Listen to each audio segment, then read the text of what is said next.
the mind creates an entity, an identity, a self.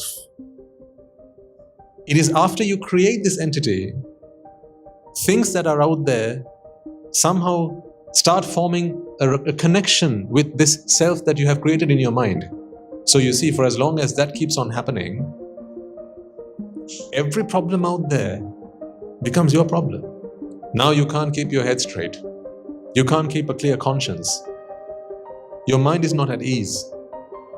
Therefore, you can't solve a problem like a doctor treats a patient.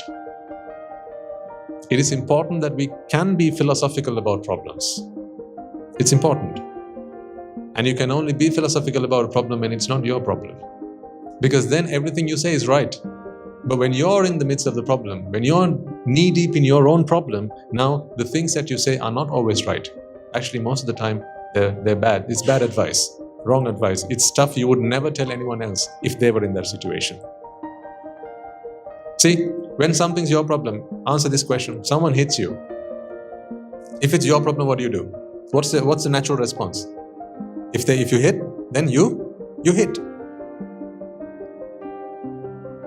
Because you have to teach them a lesson. Someone shouts at you, what should you do? Shout back at them. Someone swears at you, what should you do? Swear back at them. Tit for tat. Retaliation is a very dirty game. You play that game when you are dirty. Dirty within. If you ever find yourself retaliating, you've already lost. Don't bother. Don't bother. You've already lost. You cannot win that game. When someone picks up a weapon to fire at you, if you are also picking up a weapon to fire at them, don't bother. You will not win that war. You have already lost.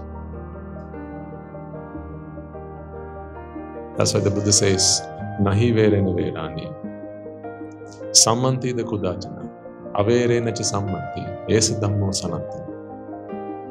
With anger, you cannot fight anger because you have already lost. If you are angry here, you've already lost. It matters not what harm you are due to do or impart or inflict on the other party, you have already lost. I mean, once you have already lost, what matters whether the other person wins or loses? See, someone's angry at you, they have lost, right? They've lost. That's why they're angry. And now they say something to you. If you get angry, is it before or after you have said something to them that we can determine that you have already lost? Can it only be said after you've said something to them? Or if you become angry, have you not already lost? Have you not already lost? If you're already angry? You don't have to say something as well on top of that, because you've already lost. But once again, I tell you, this is a desired state, a place where we should all aim to be. This is our aspiration.